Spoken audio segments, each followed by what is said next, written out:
Hello guys, आप सभी को मेरा गुड मॉर्निंग और स्वागत है आप सभी का उत्थान परिवार में। तो गाइज अपन पढ़ रहे थे समस्याग्रस्त मृदाएं, प्रॉब्लमैटिक सोइल। और पिछले वीडियो में हमने बात की थी अम्लीय मृदा, एसिडिक सोइल के बारे में हमने डिस्कस किया था कि अम्लीय मृदा क्या है, ये किन क्षेत्रों में अधिकता से पाई जाती है, राजस्थान की किस दिशा में या किन राज्यों में अधिकता से पाई जाती है, भारत के संदर्भ में हमने बात की थी। फिर हमने बात की थी इसके टाइप की बात की थी, सक्रिय होती है, एक संचित होती है। आज के लेक्चर में अपन डिस्कस करेंगे गाइस कि अम्लीय मृदा बनने के जो मुख्य कारण है कि अम्लीय मृदा किन किन कारकों से बनती है। फिर उनका देखेंगे अपन पौधों पर प्रभाव कि जो अम्लीय मृदा होती है इनका क्या पौधों पर भी कोई प्रभाव पड़ता है, हानिकारक होता है या फिर लाभदायक होता है। फिर अपन देखेंगे इसका सुधार कि अम्लीय मृदाओं का सुधार भी किया जा सकता है, क्या यांत्रिक सुधार होता है या फिर रासायनिक, या फिर इसके जो मृदा सुधारक कुछ कारक है वो अपन ने डिस्कस करेंगे। तो देखिए गाइस, करते हैं आज के लेक्चर की शुरुआत।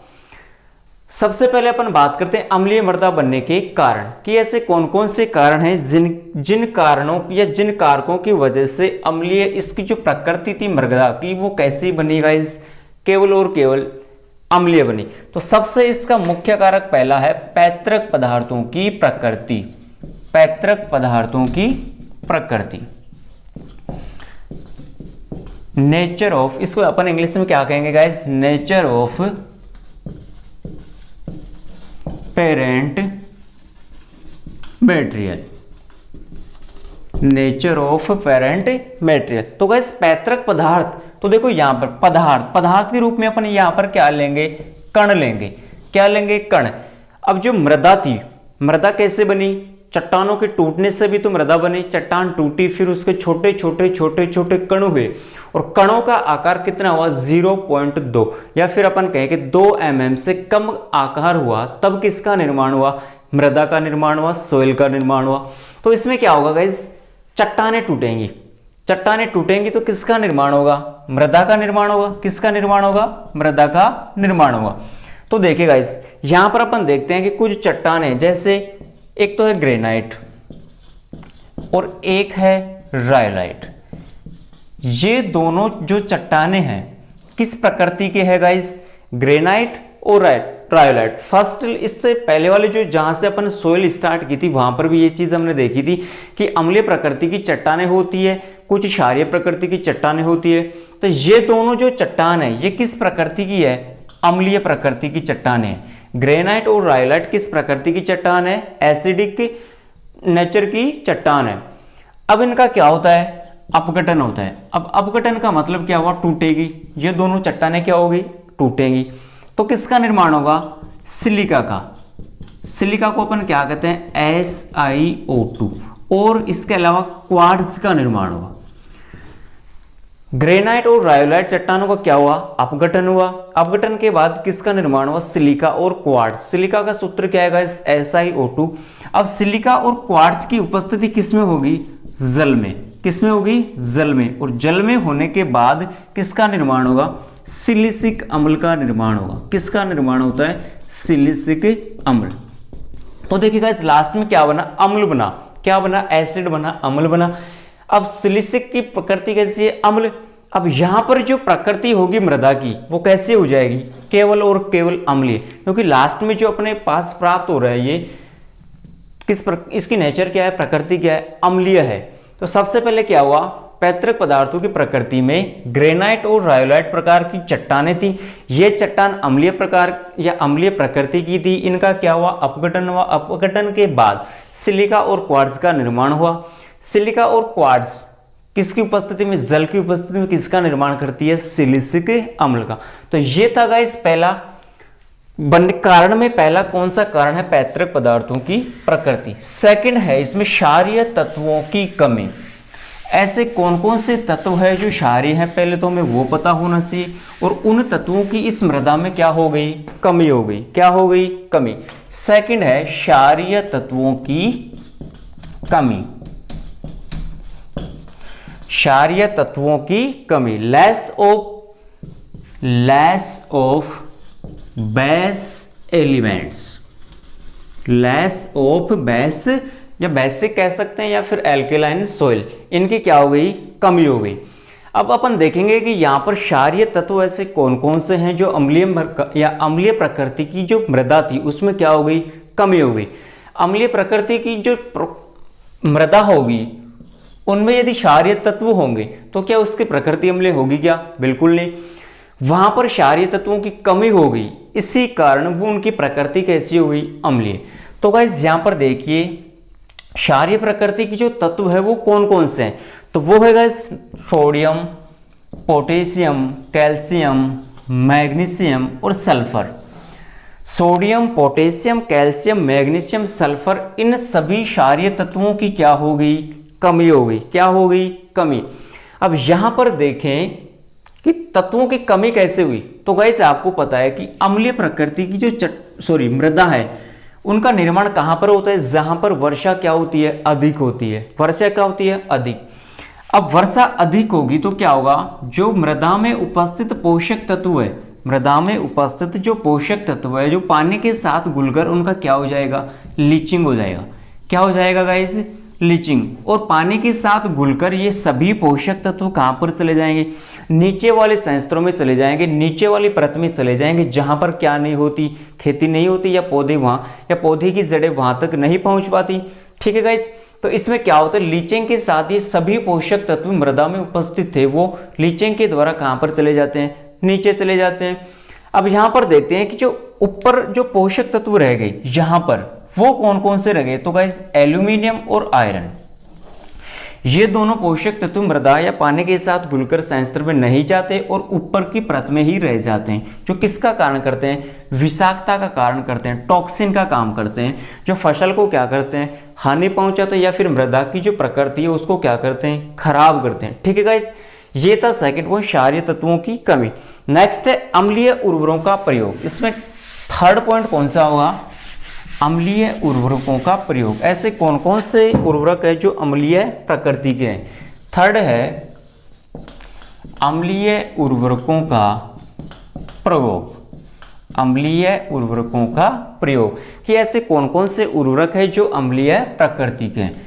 Use of acidic fertiliser, use of acidic fertilisers. ठीक है गाइस, ऐसे कौन कौन से उर्वरक है जो अम्लीय प्रकृति के हैं। तो गाइस रटने की कोशिश बिल्कुल भी मत करना कि जिस शब्द के पहले अमोनियम लगा हुआ हो, सीधी सीधी सी बात है, ए बराबर ए, मतलब जिनके आगे अमोनियम लगा हुआ हो किस प्रकृति के होंगे, अम्लीय प्रकृति के होंगे। तो देखिए guys, ammonium sulphate, ammonium sulphate, ammonium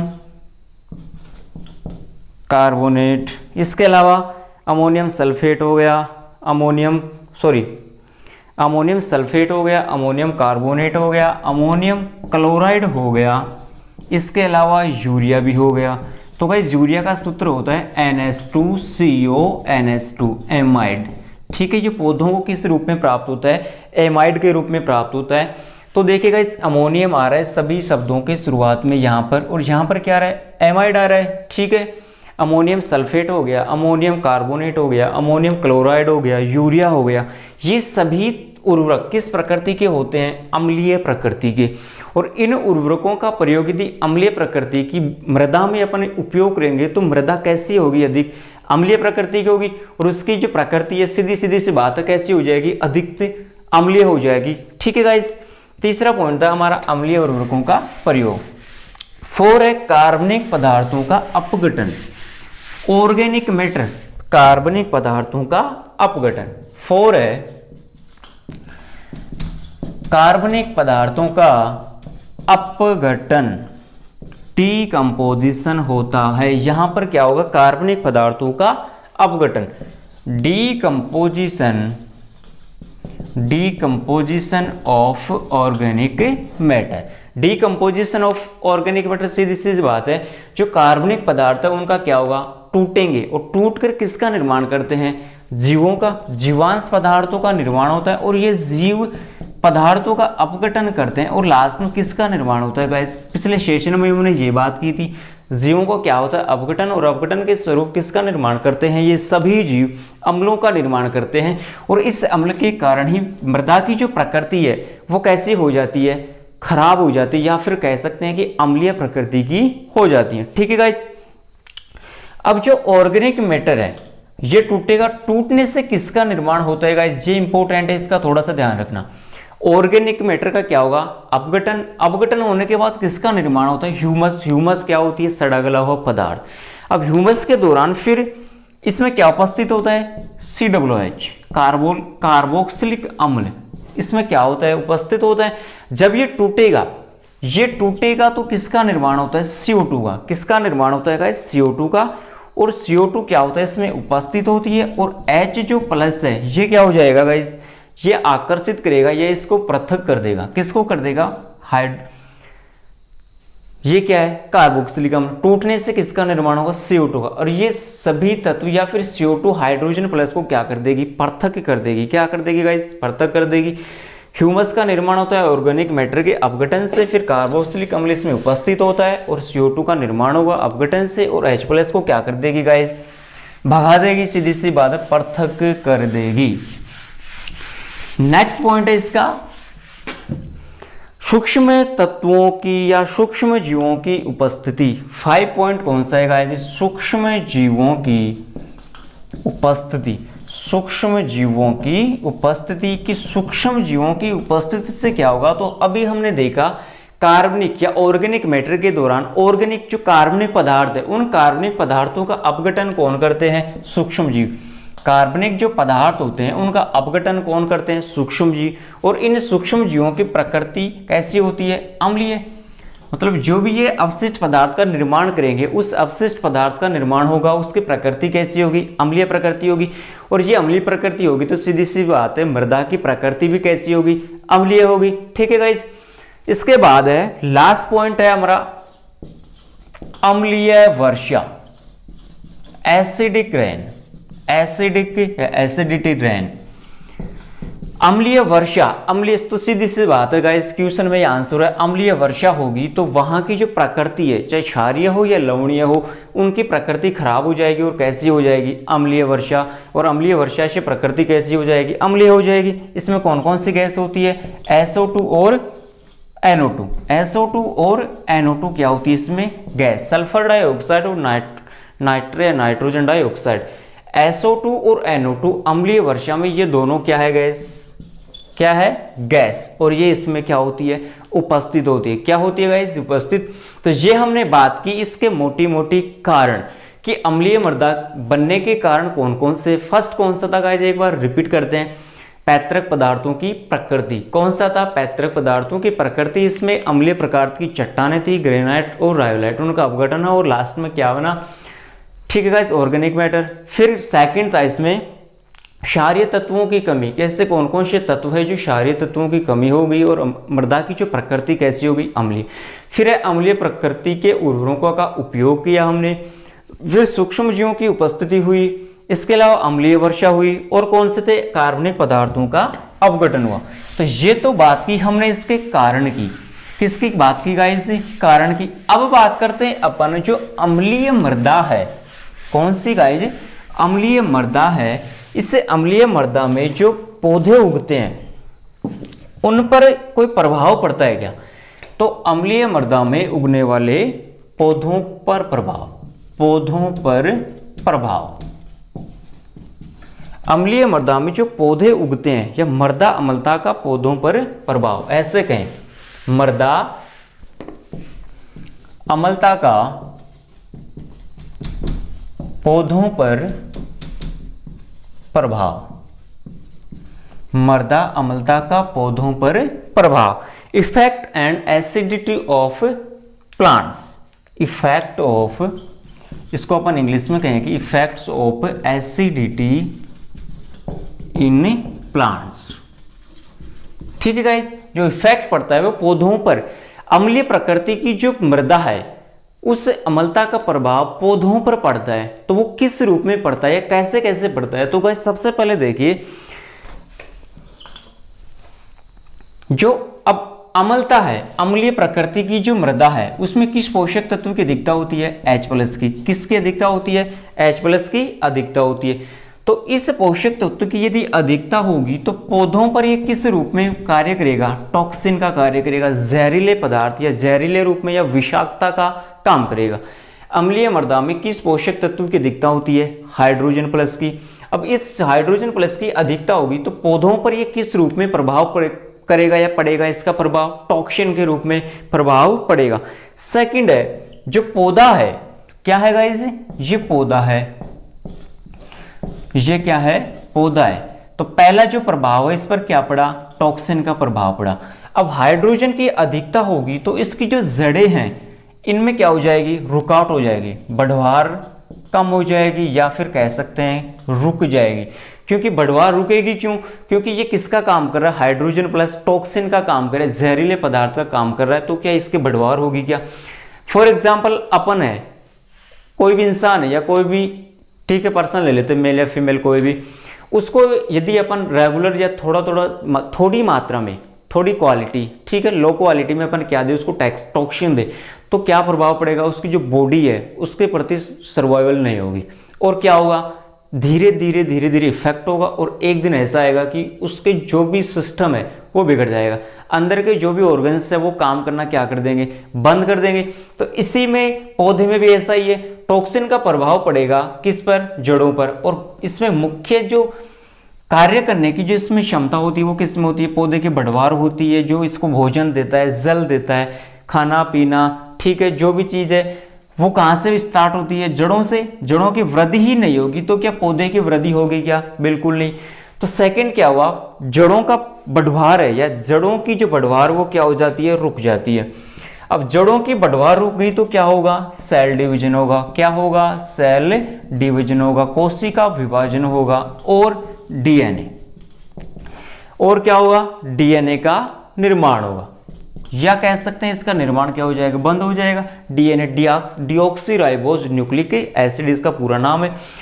कोशिका विभाजन होगा, सेल डिवीजन होगा, डीएनए का निर्माण होगा और क्या होगा? शोषण की क्रिया, शोषण की क्रिया आदि, रेस्पिरेशन जो सिस्टम है वो क्या हो जाएगा? कम हो जाएगा या बंद हो जाएगा। ठीक है गाइस, सेल डिवीजन हो गया, डीएनए का निर्माण हो गया, फॉर्मेशन हो गया और श्वसन आदि रेस्पिरेशन सिस्टम है वो काम करना बंद कर देगा। और श्वसन के रूप में पौधे क्या लेते हैं गाइस? ऑक्सीजन लेते हैं और देते क्या, सॉरी, CO2 लेते हैं और ऑक्सीजन छोड़ते हैं। तो जब श्वसन की क्रिया ही बंद हो जाएगी तो क्या पौधा अपना जीवन चक्र चला पाएगा? बिल्कुल नहीं। फिर इसमें देखें कि कुछ पोषक तत्व है जो मृदा में, जैसे phosphorus, calcium, iron, phosphorus, calcium, iron, ये पोषक तत्व है, इनकी मृदा में क्या हो जाती है? अवशोषण जो क्षमता होती है वो क्या हो जाती है? डैमेज हो जाती है, कह सकते हैं कि रुक जाती है। फास्फोरस, कैल्शियम और आयरन ये पोषक तत्व मृदा में पाए जाते हैं और ये मृदा में पाए जाने के कारण टॉक्सिन का काम करते हैं कौन? हाइड्रोजन। इसलिए अवशोषण क्षमता क्या हो जाएगी? इनकी कम हो जाएगी। क्या हो जाएगी गाइस? कम। और लास्ट में क्या होगा? पौधा मुरझा जाएगा। क्या हो जाएगा? पौधा मुरझा जाएगा। ठीक है गाइस, तो ये हमने बात की पौधों का प्रभाव या पौधों पर प्रभाव अम्लीय प्रकृति का कैसे पड़ता है। तो H+ की अधिकता होती है, टॉक्सिन का काम करेगा। ठीक है, फिर हमने देखा कि पौधों की जो बढ़वार है वो क्या हो जाएगी? कम हो जाएगी। फिर कोशिका विभाजन होगा, सेल डिवीजन होगा, डीएनए का निर्माण होगा, रेस्पिरेशन सिस्टम कम हो जाएगा। इसके अलावा कुछ पोषक तत्व है, फास्फोरस हुआ, कैल्शियम हुआ, आयरन हुआ, इनकी क्या हो जाती है? अवशोषण क्षमता कम हो जाती है और पौधे लास्ट में क्या हो जाते हैं? मुरझा जाते हैं, क्योंकि उनका जो सर्किल है, ठीक है गाइस, इनका जो सिस्टम है, जो चक्र है, इनका संपूर्ण क्या हो गया? सभी क्रियाएं क्या हो गई? बंद हो गई। किसके कारण? H+ की अधिकता के कारण। ये क्योंकि ये किसका काम करता है? केवल और केवल टॉक्सिन का काम करता है। किसका काम करता है? टॉक्सिन का। ठीक है गाइस, तो हमने बात की इसके मृदा, अम्लीय मृदा बनने के कारण और अम्लीय प्रकृति है जो मृदा की, उसका पौधों पर क्या प्रभाव पड़ता है। तो गाइस अब देखेंगे अपन इसके सुधार की बात करेंगे। किसकी बात करेंगे? सुधार, कि अम्लीय मृदाओं का जो सुधार किया जाता है वो कैसे किया जाता है। ठीक है, तो सुधार को अपन इंग्लिश में क्या कहते हैं? रिक्लेमिनेशन, रिक्लेमिनेशन, या फिर कह सकते हैं इसका प्रबंध। ठीक है, मैनेजमेंट, मैनेजमेंट, प्रबंध, सॉरी सुधार, रिक्लेमिनेशन और इसका प्रबंध, इसका मैनेजमेंट कैसे करेंगे, ऐसे कौन कौन से कारक हैं, ये इसका मैनेजमेंट किस प्रकार से होगा, या फिर कौन कौन सी ऐसी फसलें भी लगा सकते हैं कि हम अम्लीय प्रकृति की जो मृदा है उसमें वो कौन कौन सी है वो देखेंगे। तो देखिएगा इस सुधार में तो सबसे हमारा जो मुख्य उद्देश्य है वो हमें पता होना चाहिए, मुख्य उद्देश्य हमें पता होना चाहिए, हमारा जो मेन टारगेट है वो क्या है गाइस। सभी को पता है कि अम्लीय मृदा में किस पोषक तत्व की अधिकता थी, हाइड्रोजन प्लस की तो क्या थी, अधिकता थी, और हाइड्रोक्सिल आयन की क्या थी, कमी थी। अम्लीय मृदा को अपन क्या कह रहे थे, जिसमें H+ क्या हो, अधिक, और हाइड्रोक्सिल आयन क्या हो, कम। तो हमारा मुख्य उद्देश्य होगा इस पोषक तत्व को क्या करना, कम से कम करना, ताकि जो अम्लीय प्रकृति है वो क्या हो सके, सुधार हो सके, या मृदा की जो प्रकृति थी उसमें क्या हो सके, सुधार हो सके, रिक्लेमिनेशन हो सके, उसका मैनेजमेंट हो सके। तो इसके लिए क्या करेंगे अपन, यहाँ पर डालेंगे कैल्शियम, डालेंगे, क्या डालेंगे गाइस, इसके सुधार के रूप में अपन क्या डालते हैं, कैल्शियम। लगभग सभी कॉम्पिटिटिव एग्जाम में और जेट ICR में तो बहुत ज्यादा क्वेश्चन आता है कि अम्लीय मृदाओं का सुधार किससे किया जाता है, सीधे सीधे क्वेश्चन आता है। तो गाइस अम्लीय मृदाओं का जो सुधार किया जाता है वो किससे किया जाता है, चूना पदार्थ से किया जाता है। और क्षारीय या लवणीय क्षारीय मृदाओं का सुधार किससे किया जाता है, जिप्सम से किया जाता है। ये क्वेश्चन डायरेक्ट ऐसे की ऐसे उठकर आता है गाइस, ये बहुत ही मोस्ट इंपोर्टेंट क्वेश्चन है। अम्लीय मृदाओं का सुधार चूना पदार्थ से करते हैं, लवणीय क्षारीय मृदाओं का सुधार किससे करते हैं, जिप्सम से करते हैं। तो अम्लीय मृदा में किस पोषक तत्व की अधिकता थी, हाइड्रोजन की। तो इसको बैलेंस करेंगे, इसको क्या करेंगे, कम करेंगे, और इसको क्या करेंगे, बढ़ाएंगे। इसके जब अपन किसको, सीधी सी बात है, इसको भगाएंगे कि हाइड्रोजन प्लस तू भाग जा, अब तेरा कोई काम नहीं है। ये कौन कहेगा, ये कैल्शियम कहेगा, किसको कहेगा, हाइड्रोजन को कहेगा कि हाइड्रोजन भाई तेरा कोई काम नहीं है, अब तू भग जा, तेरे को बहुत दिन हो गई, मृदा की प्रकृति को क्या कर दिया तूने, खराब कर दिया, अब मैं आ गया हूँ। ये कौन कह रहा है, कैल्शियम। अब मैं इसकी प्रकृति को सुधारूंगा क्योंकि इसकी प्रकृति क्या हो चुकी है, खराब हो चुकी है। अब ये कैल्शियम है, जिसका कार्य क्या है, ये कार्य करता क्या है, तो गाइस ये मृदा में उपजाऊपन को बढ़ाता है। किसको बढ़ाता है, उपजाऊपन को। इसकी मृदा में अधिकता होगी तो मृदा कैसी होगी, उपजाऊ होगी। और यदि मृदा उपजाऊ है तो उसमें जो उत्पादन है वो कैसा होगा, पैदावार, यील्ड कह सकते हैं, उपज, वो क्या होगी, अधिक से अधिक होगी। तो ठीक है गाइस, हमारा मुख्य उद्देश्य क्या है, हाइड्रोजन को कम करना और कैल्शियम को मृदा में बढ़ाना। ठीक है, अब देखिए, और इसका मुख्य कार्य क्या है, सॉरी कार्य, इसका वर्क क्या है, इसका ये मेन वर्क क्या है इसका, कैल्शियम का, ये मृदा में किसको बढ़ाता है, उपजाऊपन को बढ़ाता है। अब देखिए गाइस, इसके सुधार के रूप में कौन कौन से कारक है, कुछ यांत्रिक है, कुछ रासायनिक है, और कुछ मृदा सुधारक है। तो सबसे पहले अपन बात करेंगे यहाँ पर यांत्रिक सुधार की। किसकी बात करेंगे गाइस, यांत्रिक सुधार की। मैं इसको थोड़ा अलग से कर देता हूं ताकि आपको पॉइंट ध्यान में रहे। पहला पॉइंट कौन सा गाइस, हमारा यांत्रिक सुधार, यांत्रिक सुधार। और यांत्रिक सुधार को क्या कहते हैं अपन, mechanical reclamation, mechanical reclamation, reclamation, या इसे रिपेयर भी कह सकते हैं गाइस, मैकेनिकल रिक्लेमिनेशन। ठीक है, अब यांत्रिक सुधार में क्या करेंगे, या सीधी सीधी बात करें, यंत्रों का काम करेंगे। जहां तक हो सके अपन सुधार के रूप में किसका यूज करेंगे, यंत्रों का सुधार करेंगे, या फिर मेथड का उपयोग करेंगे, वो कौन कौन सी है। तो देखिए गाइस, यांत्रिक सुधार में हमें सबसे पहले पता होना चाहिए कि यहां पर क्या करेंगे, ज्यादा पानी चाहने वाली जो फसलें हैं, ज्यादा पानी चाहने वाली, क्या, ज्यादा पानी चाहने वाली जो फसलें हैं उनको क्या करेंगे, कम से कम यहां पर लगाएंगे। या फिर कह सकते हैं कि अधिक पानी चाहने वाली फसलों को नहीं लगाएंगे।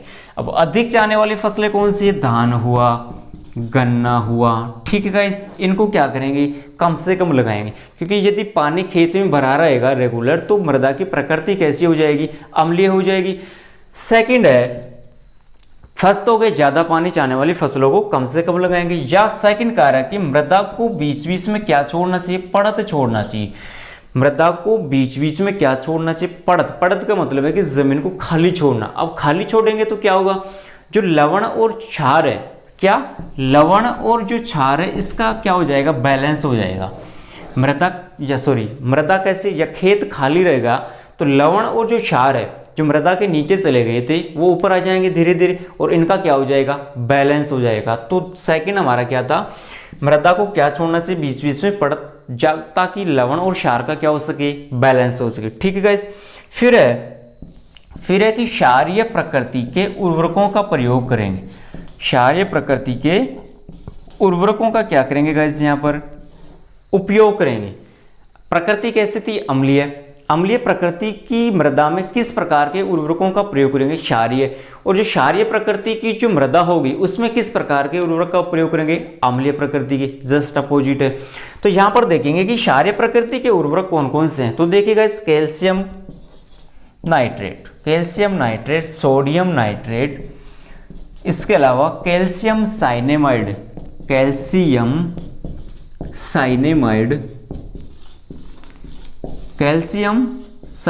इसके अलावा भी और कौन से हैं। तो देखिएगा, कैल्शियम साइनेमाइड हो गया, इसके अलावा मैग्नीशियम साइनेमाइड हो गया, कैल्शियम साइनेमाइड हो गया, कैल्शियम नाइट्रेट हो गया, सोडियम नाइट्रेट हो गया, कैल्शियम साइनेमाइड हो गया और मैग्नीशियम साइनेमाइड हो गया। तो वैसे कैल्शियम नाइट्रेट में जो नाइट्रोजन होती है वो तो होती है 15 और सोडियम में होती है 16, सोडियम 16, कैल्शियम 15, सोडियम 16, से सोडियम से 16। ठीक है गाइस, तो इसका थोड़ा ध्यान रखना। कैल्शियम नाइट्रेट में 15 होती है नाइट्रोजन और सोडियम नाइट्रेट में 16 होती है। इसके अलावा कैल्शियम साइनेमाइड हो गया और मैग्नीशियम साइनेमाइड हो गया।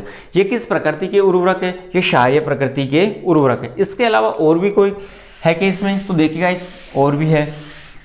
फिर नेक्स्ट स्टेप इसमें कारक है जल निकास अपनाना चाहिए। जल निकास को अपन क्या कहते हैं, ड्रेनेज। जल निकास की उचित व्यवस्था होनी चाहिए। जल निकास में क्या होता है, ड्रेनेज में क्या होता है, अतिरिक्त जल या जो भी एक्स्ट्रा जल है उसको खेत से बाहर निकालना। खेत से बाहर निकालना ही क्या है, जल निकास। अब या जो अतिरिक्त जल है वो बाहर निकल जाएगा तो जल के साथ कौन सा अणु बाहर निकलेगा, H+। कौन सा निकलेगा, H+। जब H+ की कमी हो जाएगी तो मृदा में क्या हो जाएगा, थोड़ा सुधार हो जाएगा। तो उचित मात्रा में क्या होना चाहिए, जल निकास होना चाहिए।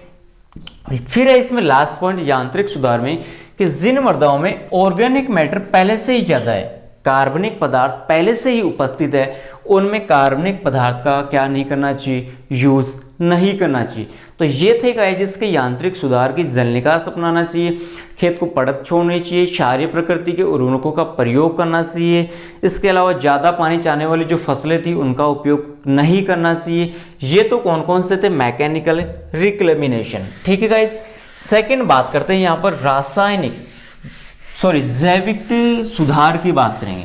सेकेंड कौन सा है गाइस, यहाँ पर जैविक सुधार, बायोलॉजिकल रिक्लेमिनेशन।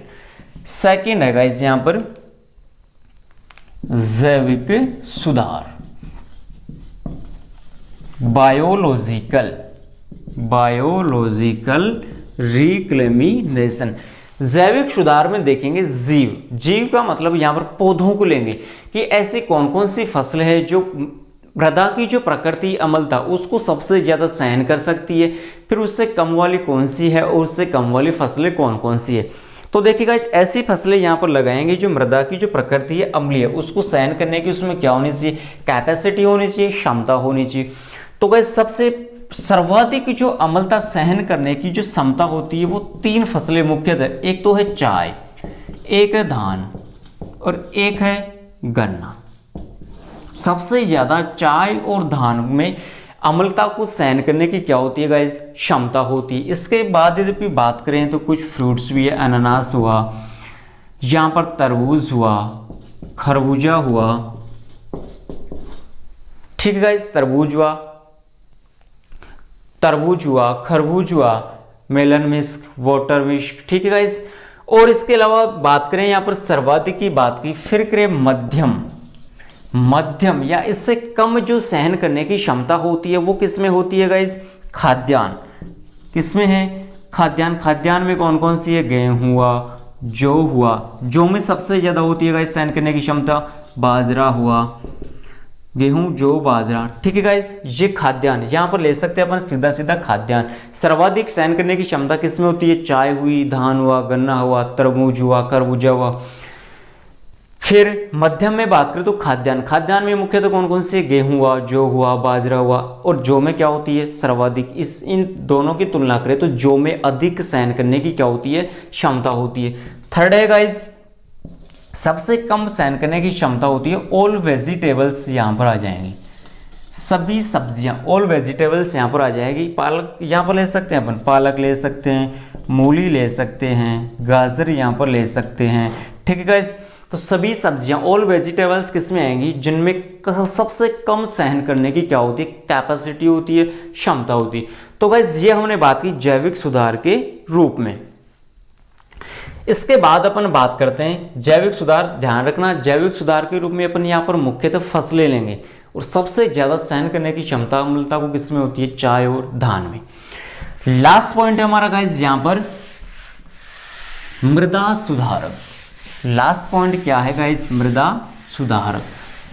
ये मृदा सुधारक के रूप में अपन ले सकते हैं केमिकल्स को, या बोल सकते हैं लास्ट पॉइंट क्या है हमारा? मृदा सुधारक।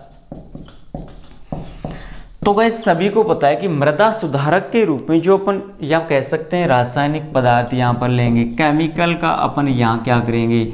यूज करेंगे। केमिकल का क्या करेंगे गाइज? यहाँ पर यूज करेंगे।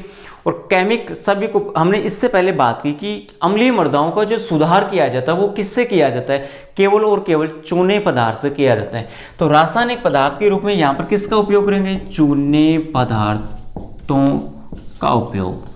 किसका करेंगे? चूने पदार्थों का यहाँ पर क्या करेंगे गाइस? उपयोग करेंगे। तो देखिए गाइस, इसमें अपन देखते हैं कि चूना पदार्थ कौन कौन सा है। ठीक है, तो देखिए सबसे पहले अपन बात करते हैं CaO, सेकंड है CaOH2, थर्ड है CaCO3। ठीक है, अब देखते हैं कि इसको क्या कहते हैं, इसको क्या कहते हैं और इसको क्या कहते हैं। तो देखिए गाइस, यहां पर सीधा सीधा क्वेश्चन आता है एक तो कि अम्लीय मृदाओं का जो सुधार किया जाता है वो किससे किया जाता है। काफी बार क्या होता है कि वहां पर ऑप्शन में ये ना देकर ये दे देता है कि ये सूत्र, ये वाला बुझा हुआ चूना, बिना बुझा हुआ चूना और कैल्शियम कार्बोनेट या फिर कह सकते हैं चूना पदार्थ। यहाँ पर सबसे ज़्यादा स्टूडेंट्स को कन्फ्यूजन होता है और काफ़ी बार कन्फ्यूजन होने के बाद क्वेश्चन क्या हो जाता है अपना? गलत, क्योंकि अपन भूल जाते हैं कि कौन सा बुझा हुआ चूना है, कौन सा बिना बुझा हुआ चूना है और कौन सा चूना पदार्थ है। तो गाइस गौर से देखना, हमेशा के लिए 100% गारंटी देता हूँ, आपको हमेशा याद रहेगा। बस थोड़ा सा ध्यान आपका यहाँ होना चाहिए। और यहाँ से क्वेश्चन 100% हर कॉम्पिटिटिव एग्जाम में आता है। एग्रीकल्चर की प्रत्येक कॉम्पिटिटिव एग्जाम में यहाँ से क्वेश्चन उठता है कि अम्लीय मृदाओं का सुधार किससे किया जाता है। और ये ना देकर ऑप्शन में आपको ये भी दे देगा। ठीक है, और यहाँ पर सबसे ज़्यादा क्या होता है अपने को? कन्फ्यूजन। और अपने को क्या करना है? कन्फ्यूजन को दूर करना है, क्योंकि क्वेश्चन क्या करना है अपने को? सही करना है। सीधी सी बात, अपने को सिलेक्शन लेना है और सिलेक्शन लेने के लिए एक एक क्वेश्चन अपना क्या होना चाहिए? सही होना चाहिए।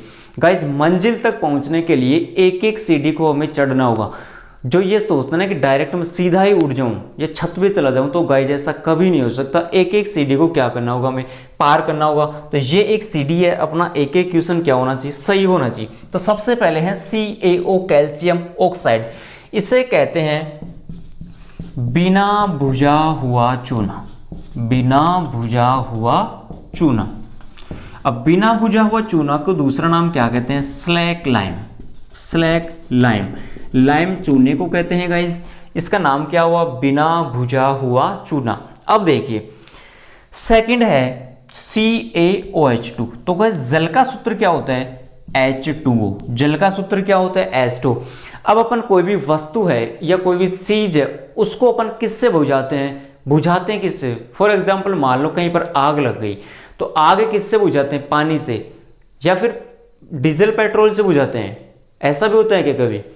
ऐसा नहीं होता। डीजल पेट्रोल से कभी भी नहीं बुझाते, उससे तो क्या होगी? आग ज्यादा लगेगी। तो अपन बुझाते हैं किसी भी वस्तु या किसी भी चीज को किससे बुझाते हैं? पानी से बुझाते हैं। किससे बुझाते हैं? पानी से। तो यहां पर देखो जल का सूत्र H2 होता है, तो OH क्या है? यहां पर प्रेजेंट है, तो ये किसका हो जाएगा? बुझा हुआ चूना। बुझा हुआ चूना, सीधी सी बात है, यहाँ पर चूने को बुझा रहे हैं। चूने में क्या लग गई, आग लग गई, और चूने में आग लग गई तो किससे बुझाएंगे, पानी से बुझाएंगे। तो यहाँ पर प्रेजेंस या प्रेजेंट क्या उपस्थित है, यहाँ पर क्या उपस्थित है, सीधी सी बात है OH2 जल उपस्थित है। यहाँ पर उपस्थित है क्या, केवल ऑक्सीजन है। हाइड्रोजन आते ही इसका मतलब क्या होगा, वहां पर जल है, लेकिन यहाँ पर तो हाइड्रोजन है ही नहीं। तो इसको क्या कहते हैं, बिना बुझा हुआ चूना, ये बुझा हुआ नहीं है, लेकिन इसमें क्या प्रेजेंट है, जल उपस्थित है, इसलिए क्या कह दिया इसको, ये बुझा दिया, पानी ने इसको बुझा दिया। तो बुझा हुआ चूने का सूत्र क्या हो गया, CaOH2, और इसका नाम क्या है दूसरा, क्विकलाइम, क्विकलाइम। अब यहां पर भी दोनों में कंफ्यूजन होता है गाइस कि स्लैक लाइम कौन सा है, क्विकलाइम कौन सा है। तो अपन कहते हैं कि क्यों नहीं बुझाया, या फिर कह सकते हैं कि क्यों बुझाया। क्या कह सकते हैं गाइस इसको, क्यों, सॉरी ये थोड़ा उल्टा हो गया, बिना बुझा हुए को तो कहते हैं क्विकलाइम, क्विकलाइम, और इसको कहते हैं स्लैक लाइम। इसको क्या कहते हैं गाइस, स्लैक लाइम। तो यहां पर हमने क्या किया, चूने को नहीं बुझाया। तो अपन कहते हैं ना कई बार कि उस चीज को तूने क्यों नहीं बुझाया। तो देखिए बिना बुझा हुआ चूना क्विकलाइम, मतलब क्यों नहीं बुझाया, ठीक है गाइस। बाकी शेष क्या रह गया, स्लैक लाइम। थर्ड है कैल्शियम कार्बोनेट, जिसको क्या कहते हैं, चूना पदार्थ। क्या कहते हैं इसको, चूना पदार्थ। इन तीनों में जो मोस्ट इंपोर्टेंट है और जो सबसे ज्यादा यूज किया जाता है वो कौन सा है गाइज, कैल्शियम कार्बोनेट है, क्या है, चूना पदार्थ है। और इसको क्या कहते हैं गाइज, लाइम स्टोन। क्या कहते हैं, लाइम स्टोन कहते हैं। इसके अलावा इसको केसाल्ट भी कहते हैं। क्या कहते हैं गाइज, केसाल्ट। कैल्शियम कार्बोनेट को चूना पदार्थ कहते हैं, चूने पदार्थ का दूसरा नाम लाइम स्टोन हो गया। लाइम स्टोन को और क्या कहते हैं, के साल्ट भी कहते हैं। इसके अन्य नाम भी गाइस ध्यान रखना, मोस्ट इंपोर्टेंट है। काफी बार आपको ये ना दे कि ये भी दे देगा, ठीक है, यदि डीप में जाएगा तो आपको सभी इंफॉर्मेशन क्या होनी चाहिए, पता होनी चाहिए। तो मुख्य तो इसमें ये सुधारक हो गए, कैल्शियम ऑक्साइड हो गया, कैल्शियम हाइड्रोक्साइड हो गया, और कैल्शियम कार्बोनेट, बिना बुझा हुआ चूना, बुझा हुआ चूना, और फिर कहते हैं चूना युक्त पदार्थ। 4 इसमें है डोलोमाइट। इसके अलावा भी और कौन कौन से रासायनिक पदार्थ के रूप में जो उपयोग किए जाते हैं गाइस, तो वो है डोलोमाइट। कौन सा है गाइस, डोलोमाइट।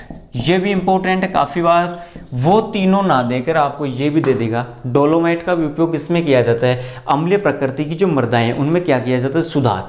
तो गाइस डोलोमाइट का जो सूत्र होता है वो होता है CaCO3.MgCO3, CaCO3.MgCO3, ठीक है गाइस। इसके अलावा है क्षारीय धातुमल। क्या है, क्षारीय धातुमल। और क्षारीय धातुमल को क्या कहते हैं गाइस, बेसिक स्लैग। क्षारीय धातु को क्या कहते हैं, बेसिक स्लैग कहते हैं।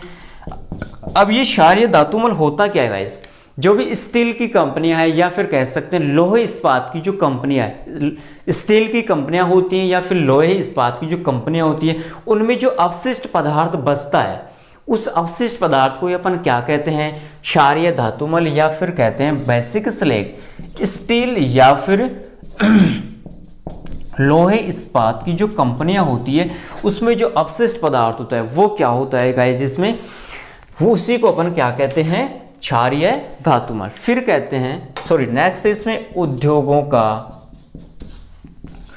चूना युक्त अवशिष्ट पदार्थ। उद्योगों, ये जो फैक्ट्रियां होती हैं जैसे कागज की फैक्ट्री हुई, उनमें जो अवशिष्ट पदार्थ शेष बचता है वो भी किस प्रकृति की, आप कह सकते हैं कि उससे भी अपन मृदा को क्या कर सकते हैं, सुधार सकते हैं। अम्लीय प्रकृति की जो मृदा है उसको अपन क्या कर सकते हैं, सुधार कर सकते हैं। इसके अलावा प्रेस मंड। तो गाइस प्रेस मंड क्या होता है, जो भी गन्ना युक्त मील है, गन्ना जैसे अपन जूस पीते हैं तो गन्ने का जूस निकालने के बाद गन्ने का जो पेड़ है, तना है, उसका जो पदार्थ, जो सड़ा गला हो, जो अवशिष्ट पदार्थ बच गया, जूस निकालने के बाद जो अवशिष्ट बच गया, जो पदार्थ जिसको अपन फेंक देते हैं, उसको क्या कहते हैं, प्रेस मंड कहते हैं। और उसकी प्रकृति कैसी होती है, क्षारीय होती है। और उसको किस में प्रयोग किया जाता है, अम्लीय प्रकृति की जो मृदाएं हैं उनको सुधारने में उसका उपयोग किया जाता है। तो ठीक है गाइस, प्रेस मंड पहचान गए। लास्ट यहाँ पर उद्योगों की हमने बात की। उद्योग के रूप में क्या ले सकते हैं, यहाँ पर कागज की फैक्ट्रियां वगैरह होती है वो सभी, ठीक है गाइस। तो ये हमने बात की मोटी मोटी अम्लीय मृदा के बारे में। अम्लीय मृदा के 2 पार्ट है गाइस, ये इस वाले पार्ट को देखने से पहले आप वो पार्ट जरूर देखें। उसका जो पार्ट है वो हमने डिस्क्रिप्शन में उसका लिंक दे रखा है। ऐसा नहीं है इस पार्ट को पहले देखा उसको बाद में देखा, पहले फर्स्ट पार्ट को देखिए फिर सेकंड पार्ट को देखिए, ताकि आपको बहुत बढ़िया तरीके से समझ में आएगा। तो गाइस ये होती है एसिडिक सोइल अपनी कंप्लीट, और इससे बाहर हो सकता है, आपको मैं गारंटी देता हूँ इसके बाहर से कोई भी क्वेश्चन नहीं जाएगा। और ये बहुत ही बढ़िया तरीके से मैंने आपको समझाया है गाइस, और इसके आप चाहो तो प्रॉपर नोट्स भी बना सकते हो। ओके गाइस, धन्यवाद।